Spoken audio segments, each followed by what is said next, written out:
নমস্কার, ওঙ্কার বাংলা ডিজিটালে এই মুহূর্তে আমি আপনাদের সঙ্গে বিশ্বজিৎ আসবো কিছু গুরুত্বপূর্ণ খবরে। নির্বাচন কমিশনের তলব।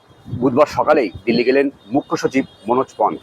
বুধবার বিকাল 5টায় নির্বাচন কমিশনের ফুল বেঞ্চ তথা মুখ্য নির্বাচন কমিশনার জ্ঞানেশ কুমার সহ 2 নির্বাচন কমিশনের মুখোমুখি হতে হবে মুখ্য সচিব মনোজ পন্তকে।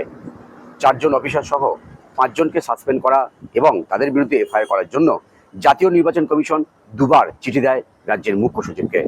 রাজ্য সরকার সেই নির্দেশ না মানায় জাতীয় নির্বাচন কমিশন মঙ্গলবার মুখ্য সচিবকে চিঠি দেয়। শুল্ক যুদ্ধের আবহে আমেরিকায় মোদি, ট্রাম্পের সঙ্গে করবেন বৈঠক। গলবে কি সম্পর্কের বরফ? আগামী মাসে আমেরিকায় যাচ্ছেন প্রধানমন্ত্রী নরেন্দ্র মোদী। রাষ্ট্রসংঘের সাধারণ পরিষদে যোগ দিতে তিনি আমেরিকায় যাচ্ছেন।